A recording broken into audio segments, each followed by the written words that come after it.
안녕하세요.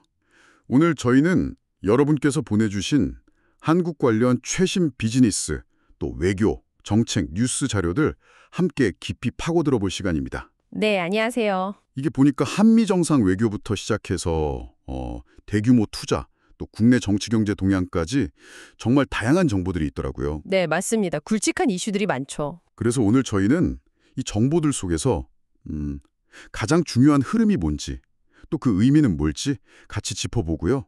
이 복잡하게 얽힌 사안들이 있잖아요. 그렇죠. 네, 이 연결고리를 찾아서 좀 명확하게 이해하는 데 집중해 보겠습니다. 좋습니다. 특히 외교적인 움직임이 어떻게 산업으로 이어지는지 보면 흥미로울 것 같습니다. 맞아요.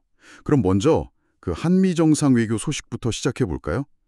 이재명 대통령이 미국 필라델피아 조선소, 필리조선소라고 하죠. 거길 방문한 게 눈에 띄었어요. 네, 주목할 만한 행보였죠. 이게 보니까 한화의 인수 시점이랑 또 맞물려 있던데 단순한 방문 그 이상으로 봐야겠죠. 어떤 실질적인 의미가 있을까요? 그게 상당히 중요한 지점인데요.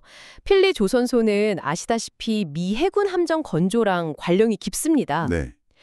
근데 이제 존스 액트라는 법이 있잖아요. 미국 국내법인데 이것 때문에 외국 기업이 미국 내에서 선박을 직접 건조하거나 운항하기가 상당히 까다롭거든요. 아, 그런 법적인 제약이 있군요. 네.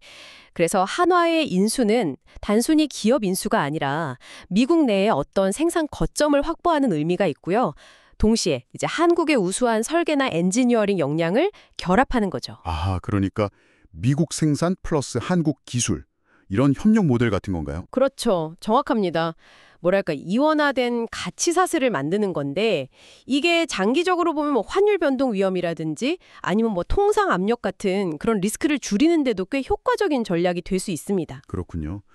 외교적 메시지가 아주 구체적인 산업 협력 형태로 나타난 사례네요. 네, 그런 상징성이 크다고 봅니다. 자, 그리고 트럼프 대통령 발언도 좀 짚어봐야 할 것 같아요. 특히 주한미군 기지부지 소유권 언급, 이거 상당히 파장이 있었잖아요. 네, 맞아요. 그 발언은 좀 논란이 됐죠. 캠프 험프리스 같은 주요 기지부지 소유권을 얘기했는데 이건 뭐 기존 방식이랑은 완전히 다른 얘기 아닌가요?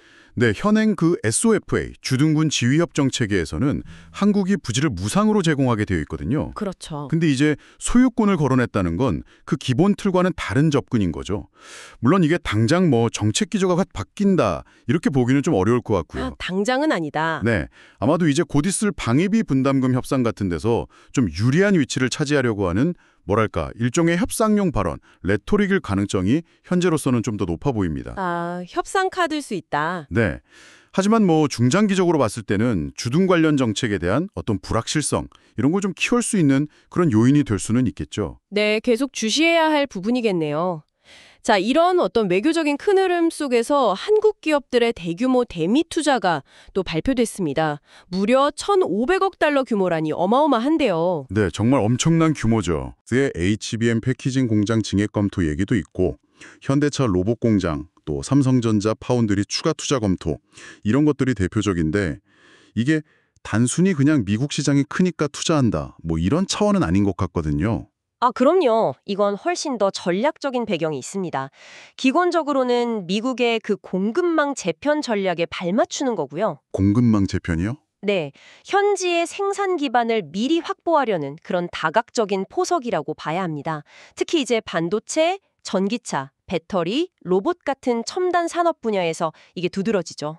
네네. 예를 들어 SK 하이닉스가 HBM, 그 고대역폭 메모리 패키징 공장 증설 투자를 검토한다는 거, 이거는 AI 반도체 경쟁력 강화에 정말 필수적인 부분이거든요. 아, AI 반도체? 네, 현대차 로봇 공장이나 삼성전자 파운드리 추가 투자 검도도 다 비슷한 맥락이고요. 미국의 그 IRA, 인플레이션 감축법이나 CHIPS, 반도체 과학법 같은 정책적 지원, 또 세제 혜택, 이런 걸 최대한 활용하려는 목적도 크고요. 동시에 이제 관세 장벽 같은 통상 리스크를 좀 피하려는 의도도 깔려 있다고 봐야죠. 결국 미국 정책과 연동된 전략적 투자다. 이렇게 정리할 수 있겠네요. 네, 맞습니다. 현지화와 기술 결합, 이게 핵심인 것 같습니다. 자, 이렇게 미국과의 관계가 큰 축을 이루는 가운데 국내 상황도 좀 봐야 할 것 같아요. 변화가 꽤 있었는데 정치적으로는 국민의힘 새 당대표가 선출됐고 또 한독수 전 총리 영장심사 같은 이슈도 있었고요. 네, 정치적 변수들이 있었죠. 반면에 경제 쪽을 보면 소비자 심리 지수가 7년 7개월 만에 최고치래요. 111.4. 굉장히 높은 수치인데 또 카카오랑 우버가 택시 구독 서비스를 내놓은 것도 흥미롭고요. 이 상반된 신호들, 이건 어떻게 해석해야 할까요? 일단 정치적인 변동성이나 어떤 사법 리스크 같은 거는 아무래도 정치 추진의 예측 가능성을 좀 낮추는 요인이 될 수밖에 없겠죠. 그렇죠. 기업들 입장에서는 좀 불안할 수도 있겠네요. 네. 그래서 뭐 규제나 입법 환경 변화에 대비해서 어떤 플랜 B 같은 걸 고민해야 할 수도 있고요. 반면에 그 소비자 심리 지수가 이례적으로 높게 나온 건 상당히 긍정적인 신호입니다. 내수 회복에 대한 기대감을 좀 높여주죠. 네. 근데 이제 이게 정부 소비 쿠폰 같은 지원 효과가 끝나고 나서도 계속 이어질 수 있을지, 그리고 또 앞으로 관세 인상 같은 변수가 생긴다면 소비에 어떤 영향을 줄지 이런 건 좀 더 지켜봐야 할 부분이고요. 지속성이 관건이군요. 네. 그리고 그 택시 구독 서비스 출시는 이제 모빌리티 분야에서도 구독 경제 모델이 본격화되고 있다는 걸 보여주는 뭐 흥미로운 사례라고 할 수 있겠습니다. 네, 그렇군요. 오늘 이렇게 쭉 살펴본 자료들을 보면 결국은 어떤 외교적인 수사나 선언이 실제 산업과 자본의 움직임으로 구체화되고 있다는 큰 그림이 그려지는 것 같아요. 맞습니다. 그 흐름이 아주 뚜렷하죠. 특히 미국 내 생산 거점을 확보하고 거기에 한국의 어떤 첨단 기술력을 접목하는 전략, 이게 아주 핵심적인 부분인 것 같고요. 동시에 국내 정치 상황이나 소비 심리 변화 같은 이런 변수들도 계속 중요하게 작용하고 있다. 이렇게 요약할 수 있겠네요. 정확하게 보셨습니다. 여기서 저희가 한 걸음 더 나아가서 생각해 볼 질문이 있는 것 같아요. 어떤 걸까요? 이렇게 거시적인 외교, 산업, 정치 지형이 병화하고 있잖아요. 특히 반도체나 배터리 같은 첨단 산업에서 미국 현재 생선이 강화되는 추세인데 이게 장기적으로 봤을 때 국내에 있는 관련 산업 생태계나 더 나아가서 우리 일자리에는 과연 어떤 영향을 미치게 될까 하는 점입니다.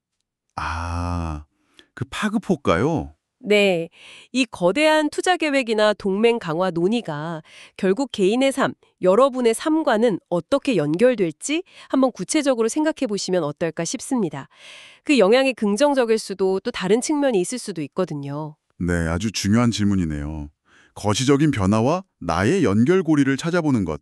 오늘 깊이 있는 분석 감사합니다. 네, 감사합니다.